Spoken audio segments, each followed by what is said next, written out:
Hi friends, எல்லோரும் நல்லா இருக்கீங்களா?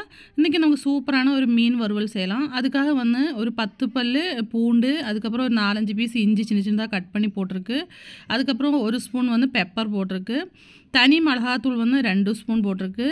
1 ஸ்பூன் வந்து மஞ்சத்தூள், 1 ஸ்பூன் வந்து சால்ட்டு போட்டிருக்குங்க.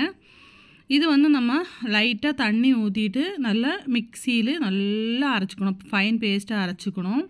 நான் வந்து கட்லா மீன் தான் எடுத்துருக்கு. கட்லா மீனுக்கு, நெய் மீனுக்கெல்லாம் இந்த மசாலா செமையாக இருக்கும். நீங்கள் வேணால் ட்ரை பண்ணி பாருங்கள். இப்போ பாருங்கள், மீனில் வந்து நம்ம வந்து நல்லா எல்லா பக்கமுமே வர்ற மாதிரி மிக்ஸ் பண்ணி எடுத்துக்கலாம்.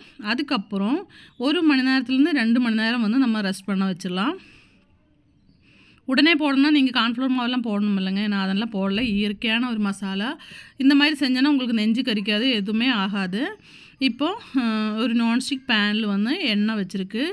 அதுக்குள்ளே நம்ம வந்து 2 மணி நேரம் ரெஸ்ட் பண்ண மீன் வந்து பொரிச்சு எடுத்துக்கலாம். நீங்கள் வந்து என்ன பண்ணணுன்னா, கேஸை சிம்மில் வச்சு 2 சைடும் மாறி மாறி திருப்பி திருப்பி போட்டுட்டு பொரிச்சு எடுத்துக்குங்க. அவ்வளோதான், ஈஸியாக சூப்பராக ஹெல்த்தியான ஒரு டிஷ் ரெடி ஆகிடும். நீங்கள் கண்டிப்பாக வந்து கடை மசாலையோ கார்ன்ஃப்ளவர் மாவோ போடலை, நமக்கு நெஞ்சு கறிக்கக்கூடாதுன்னா நீங்கள் இந்த மசாலா ட்ரை பண்ணி பாருங்கள், செமையாக இருக்கும். என்னோடய வீடியோ பிடிச்சிருந்தா கண்டிப்பாக லைக் பண்ணுங்கள், சப்ஸ்கிரைப் பண்ணுங்கள். இப்போ பாருங்கள், ஒரு 10 நிமிஷம் நம்ம கேஸ் சிம்மில் வச்சு நல்லா பொரிச்சு எடுத்தாச்சு. மீன் ரெடி ஆயிடுச்சு. அடுத்த வீடியோ பார்க்குற வரைக்கும் எல்லாத்துக்கும் பாய்.